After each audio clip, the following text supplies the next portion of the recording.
नमल आलीशान बुलंदों वाला बंगला था जिसमें सुबह की ठंड और सरमा की धूप मिलजुल कर आ ठहरी थी। मुलाजिम हुनैन को ड्राइंग रूम में बिठाकर चले गए थे। वो शिजा की दोस्त थी, उसने यही कहा था। उस रोज़ के बरक्स वो खुले बालों पे हेयर बैंड लगाए, हाथ में फाइल फोल्डर पकड़े, टांग पे टांग जमाए बैठी काफ़ी पुरअतमाद नज़र आ रही थी। खिड़की से बाहर लॉन में मुंतज़िर बैठा सा उसामा नज़र आ रहा था। चौखट पे शिजा खड़ी दिखाई दी तो हुनैन जगह से उठी। मैंने कहा था मुझे तुम्हारी मदद नहीं करनी, वो बेनियाजी से पलटने लगी थी। तुमने कहा था, तुम्हें भारी बूट्स की धमक सुनाई दी थी। तुमने कहा था कोई भाई इस काबिल नहीं होता कि उसके लिए कुछ किया जाए। शिजा चौंक कर उसकी तरफ घूमी। हना फोल्डर से कागजात निकाल कर उसके सामने आ खड़ी हुई। तुम्हारा तो कोई भाई नहीं है शिजा, मगर तुम आदतन अपने बहनोई सरमद शाह को भाई कहकर पुकारती हो ना। कागज उसके चेहरे के आगे लहराया। शिजा के इनबॉक्स में सरमद की मेल्स के प्रिंट आउट। शिजा की रंगत सफ़ेद पड़ी। उसने तुमसे वादा किया था कि तुम्हारी बहन को छोड़ देगा, तुम्हें अपना लेगा, और जिस दिन तुम अगवा हुई उस रोज़ उसी ने आना था तुम्हें पिक करने। उसी ने किया है ये सब, मगर कितना अदाकार है वो। जब मेरी फैमिली ने नियाज़ बेग को इस केस में फंसाना चाहा तो उसने अच्छी खासी अदाकारी की। ये हम सब भी कन्विंस हो गए कि वो अपनी बहन का मुजरिम नियाज़ बेग को ही समझ रहा है। शिजा स्टिक के सहारे चलती चुपचाप सामने आ खड़ी हुई, भीगी आंखें उठाकर उसे देखा। मैं किसी को नहीं बता सकती क्योंकि सबको मैं कसूरवार लगूंगी। कोई मेरा यकीन नहीं करेगा। मेरा उससे ताल्लुक़ सिर्फ संजीदगी का था। वो एकदम शिकस्त खोरदा लगने लगी थी। कुछ देर लगी उसे खुलने में। मैं ये ताल्लुक़ ख़त्म करना चाहती थी। मैं चुप चुप का फ़ोन पे बात करने वाले गिल्ड से तंग आ गई थी, इसीलिए उसने बुलाया तो मैं मिलने चली गई। मुझे नहीं पता था कि वो ये सब आवाज़ रंध गई। तुम नहीं समझ सकती मैं कैसा महसूस कर रही हूँ। हुनैन उसके सामने धीरे से बैठी। मैं समझ सकती हूँ शिजा, तुमने एक गलत आदमी से मोहब्बत की जो तुम्हारा रिश्तेदार था, तुमसे उम्र में बड़ा था। तुम उसे भाई कहती थी और उसने उसने तुम्हारी हौसला अफजाई की। उसके अंदर बहुत कुछ अटका। उसके लिए तो ये महज वक्त गुजारी थी, तुम्हारे लिए ये रोग था। तुम बैक वक्त उससे बात करके खुश भी होती थी और गिल्टी भी। तुम 2 दिनों के साथ जी रही थी, फिर एक दिन उसने तुम्हें बुलाया, तुम चली गई। बहुत कुछ याद आया था। तुम्हें नहीं पता था कि वो एक क्रिमिनल भी है। तुम जाती या ना जाती, तुम्हें कभी न कभी पता चल ही जाता, और तब भी तुम 2 हिस्सों में बट जाती, जैसे अब बटी हुई हो। तुम्हारा एक दिल उससे शदीद मोहब्बत करता है, दूसरा दिल उससे नफरत करता है। एक तरफ तुम उससे इंतकाम लेना चाहती हो, मगर इंतकाम खुशी नहीं देता। दूसरी तरफ तुम अब भी इस सब के बाद भी दूर अंदर उसको पाना चाहती हो, मगर अब खुशी पाने से भी नहीं मिलेगी। फिर मैं क्या करूं? तुम सारी आवाज़ें भूल जाओ और अपनी आवाज़ उठाओ। तुम्हारी आवाज़ के पस मंज़र में हर शय गायब हो जाएगी। नहीं कर सकती। वो सारा इल्ज़ाम मुझ पर डाल देगा। बाबा और आयजा मुझे कभी माफ़ नहीं करेंगे। बेबसी से उसकी आवाज़ बुलंद हुई। कितने लोगों को पता है कि तुम उससे यूँ मैसेजेस पे बात करती थी? सिर्फ मुझे और सरबत को। आवाज़ कब कपाई, आंखों में बैक वक्त दोनों जज्बे उभरे। तो फिर तुम ये वाली बात छुपा लो। शिजा चौंक कर उसे देखने लगी। तो मैं क्या कहूँगी? क्यों मिलने गई थी सरमद से, और मेरी किसी झूठी वजह पे बाबा कैसे यकीन करेंगे? इस पे कर लेंगे। मुस्कुराकर उसने एक फूला हुआ पैकेट शिजा की तरफ बढ़ाया था। तुम्हें सरमद शाह की अलमारी से ये मिला था। तुम उसके बारे में पूछना चाहती थी, और उसने जो भी किया तुम्हें खामोश कराने के लिए किया। शिजा हैरत से उसे देखती पैकेट खोलने लगी। थोड़ी देर बाद जब वो लान में आई तो सामने बेइख्तियार पूछा था, क्या तुमने कर लिया जो फूफू ने काम कहा था? हाँ, कर लिया। उसने मज़े से सैम की कोहनी में बाजू डाला और आगे चलने लगी। वैसे ये सब था क्या? वो मुतजस्सिस हुआ। हना ने उसे घूरा। चुप करके चलो। ज़्यादा जान सिकंदर बनने की ज़रूरत नहीं है। सैम ने मशकूक नज़रों से उसे देखा, मगर चुप रहा। कोर्ट की राहदारी में हनूज वैसा ही राज था, बांध बांध की गोलियां और आगे जाते कदमों की धमक। ऐसे में एक राहदारी के बाहर वही लड़का जो गुज़श्ता रात कछुए स्मगल करते पकड़ा गया था, वो हथकड़ियों में खड़ा था। 7 पुलिस सरकार मौजूद थे, चंद मुगला और एक सूट में मलबूस साहब, जो चेहरे से उस लड़के के वालिद लगते थे। आपस में बहस कर रहे थे। मैं कराची में ना होता तो देखता मेरा बेटा किस तरह हवालात में रात गुजारता है, वालिद बरहमी से कह रहा था। फिर घड़ी देखी। कितनी देर मज़ीद लगेगी? वकील, जो अब जल्दी जल्दी कुछ बताने लगा था, तभी दूर राहदारी से जुमर चलती आती दिखाई दी। बाल जूड़े में, चेहरे पे मुस्कुराहट और चाल में एतमाद। इंसाफ के पास वो रुकी। क्या मैं आपसे लहज़गी में बात कर सकती हूँ? शाइस्तगी से उनको मुखातिब किया। लड़के का वालिद चौंक कर मुड़ा, उसे देखा, फिर साथ चल आया। कस्टम के ये ऑफिसर आपसे मिलना चाहते हैं, मगर लहज़गी में। उन्होंने यकीन दिलाया है कि आपके बेटे का रिकॉर्ड भी क्लियर कर देगा। उनको मालूम है कि वो CSS की तैयारी कर रहा है। मुस्कुराकर एक कार्ड उसकी तरफ बढ़ाया, फिर उसकी पेशानी को देखा, जहाँ हल्का हल्का पसीना था, मगर खुद भी इस पसीने से बेखबर। उस आदमी ने कार्ड लिया और फिर इस बात में सर हिलाया। थोड़ी देर बाद वो उसके साथ चलती, उसको मुख्तलिफ राहदारियों से गुजरती चलती जा रही थी, साथ ही बार बार घड़ी देखती थी। कनखियों से उसने देखा कि वो शख्स टाई की नोट ढीली कर रहा था, जैसे उसे घुटन हो रही हो। जुमर एक दरवाजे के सामने रुकी। वहाँ 2 पुलिस एहलकार खड़े थे। एक ने दरवाज़ा खोल दिया। आप अंदर चले जाएं, इलियास फातमी साहब, वो मुस्कुराकर बोली तो उसने अंदर की तरफ कदम बढ़ा दिए। वो खाली कोर्ट रूम था। इलियास फातमी 2 कदम अंदर गया ही था कि जुमर ने दरवाज़ा बंद किया और बोल्ट चढ़ाकर लॉक क्लिक से बंद किया। फिर चाबी निकालकर पुलिस एहलकार की मुट्ठी में दबाई। अगर वो मुकर्रर वक्त से पहले बाहर निकला तो तुम्हारे आधे पैसे काट लूँगी, घूर कर तंबीह की। सिपाही ने सीने पे हाथ रखा। आप फिक्र ही न करें मैडम साहिबा। जुमर सर झटक कर आगे बढ़ गई। आई एम सॉरी अल्लाह ताला इन तमाम कवानीन के लिए जो आज मैंने तोड़े, और फारिस और अहमद जैसे क्रिमिनल्स के साथ काम करने के लिए। जो चोरी लेकर वो बड़बड़ाती जा रही थी, कोई आदत सी थी जो वापस आ रही थी। खाली कोर्ट रूम में आगे चलते एकदम इलियास फातमी मुड़ा। उसे दरवाज़ा बंद होने की आवाज़ आई। चौंक कर वो दरवाजे तक आया और उसे खुलने को हाथ बढ़ाया ही था कि अपनी तवानाई बचा कर रखो, दरवाज़ा लॉक्ड है, इसे तोड़ने में 15 मिनट लगेंगे, जबकि तुम्हारे पास सिर्फ 12 मिनट है। आवाज़ पे वो एकदम घूमा। जज के खाली चैम्बर का दरवाज़ा खोल कर वो बाहर निकल रहा था। कोर्ट रूम की कोई बत्ती नहीं जलती थी। दिन की रोशनी काफ़ी थी, फिर भी जज का चबूतरा अंधेरे में लग रहा था।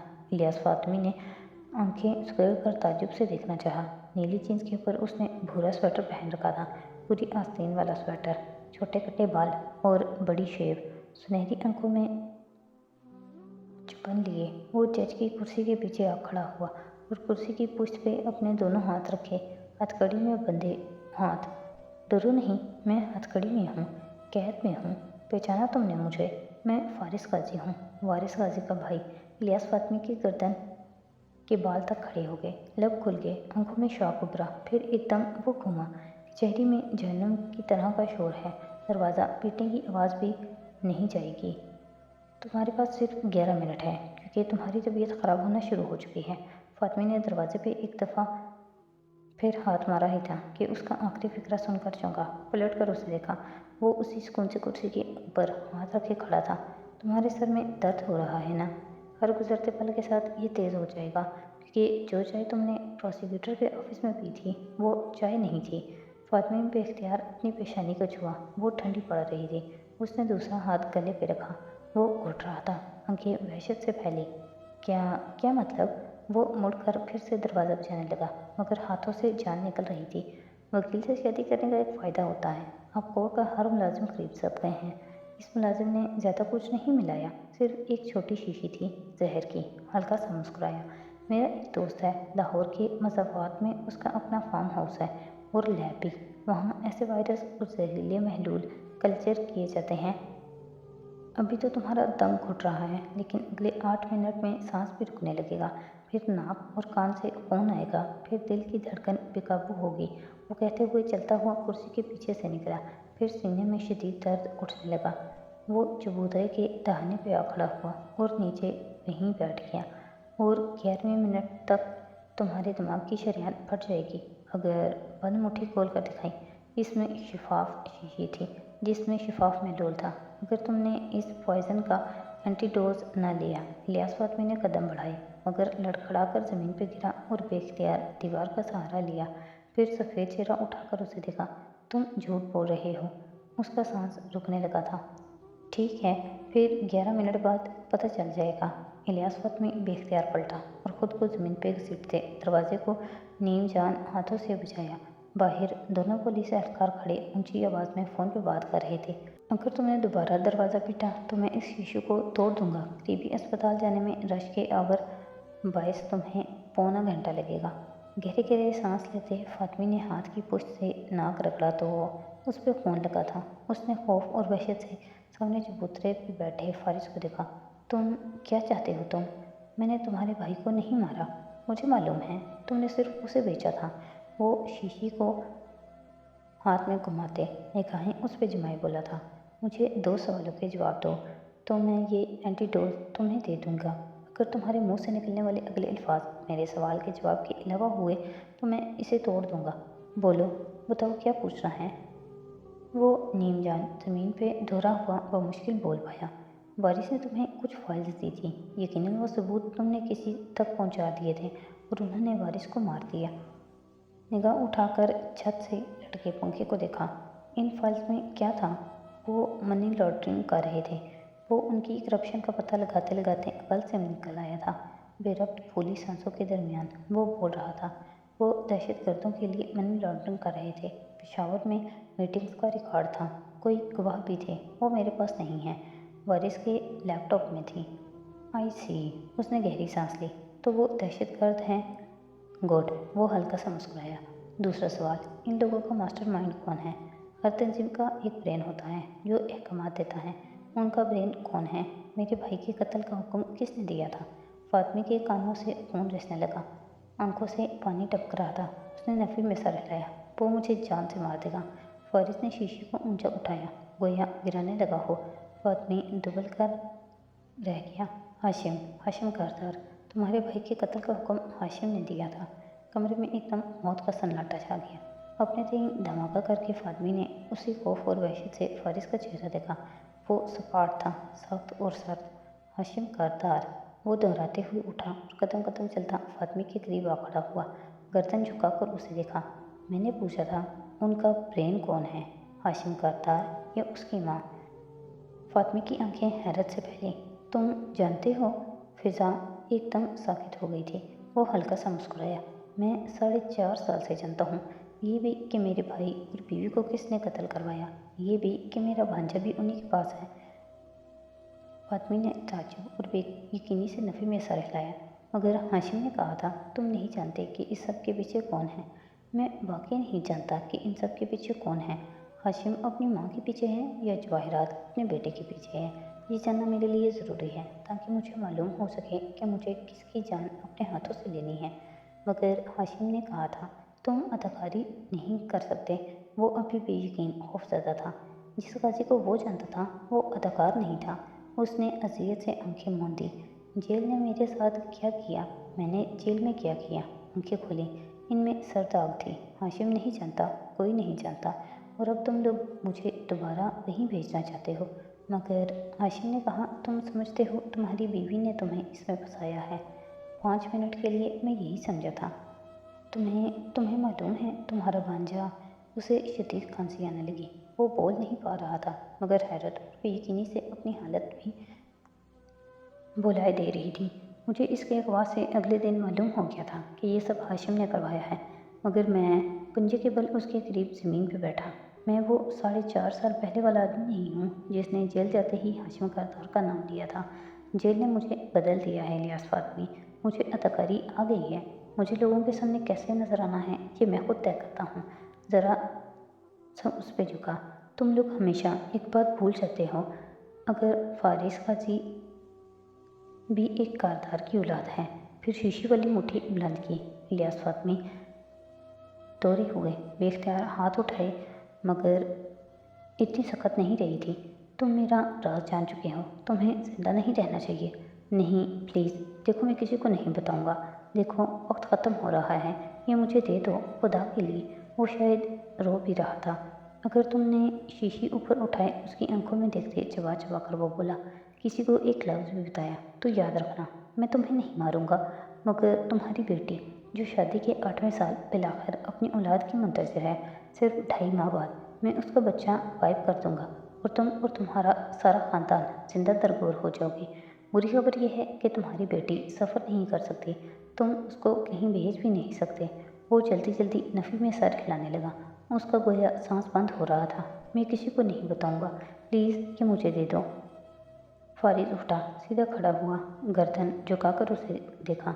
मेरा भाई तुम्हारे पास आया था फाइल्स लेकर, उसने तुम पे एतमाद किया था और तुमने मालूम है उसके साथ क्या किया? शीशी फ़ज़ा में बुलंद की, तुमने उसे छोड़ दिया और उसने शीशी छोड़ दी। इलियास फ़ातिमी के मुंह से चीख निकली। शीशी उसके करीब गिरकर चकनाचूर हो गई।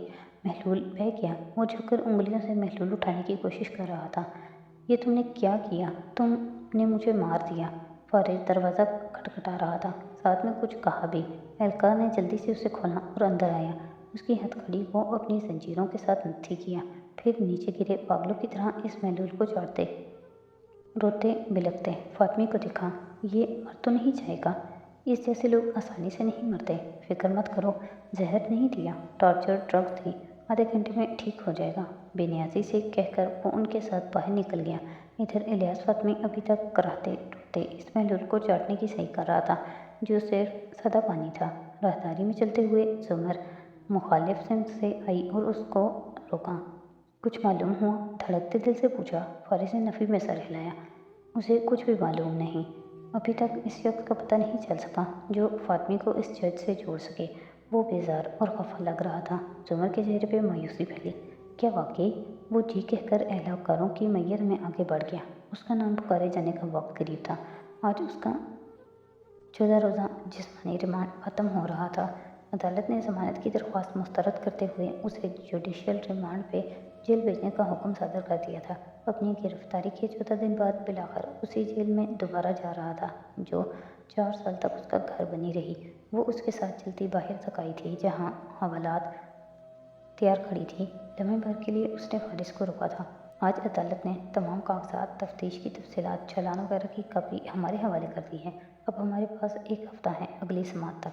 सो अब तुम जिसको चाहो अपना वकील मुकर्रर करो। वो कुछ कहने लगा था मगर जुमर ने हाथ उठाकर उसे रोकते बात जारी रखी। लेकिन अगर तुम मुझे हायर करना चाहते हो तो फारिस, तुम्हें मुझसे रिक्वेस्ट करनी होगी। उसका आबरू बेख्तियार उठा, बरहमी से कुछ कहने लगा, फिर गर्दन घुमा कर देखा। उसके इंतज़ार में एहलकार खड़े थे। बहुत ज़ब्त से जुमर की तरफ घुमा। वो मुस्कुरा रही थी। मैं रिक्वेस्ट करूं? अपनी तरफ उंगली से इशारा किया। जुमर ने मुस्कुराकर सर को खम दिया। बिल्कुल, वरना कोई और वकील ढूंढ लो। मिसेज जुमर, एक नज़र उसके पट्टी बंधे हाथ पर डाली, दूसरी नाक की नथ पे। क्या आप कमरा अदालत में मेरी नुमाइंदगी करना पसंद करेगी? पहले कहो प्लीज़। और ये अल्फाज कहते उसे कुछ और नहीं सिर्फ कछुए याद आए थे। फारिस ने सब्र का घूंट भरा। प्लीज़। श्योर। वो मुस्कुराकर शाने उचकाती पर्स खंगालने लगी। अगर तुम ये साइन कर दो। एक चेक और पेन निकाल कर उसके सामने किया।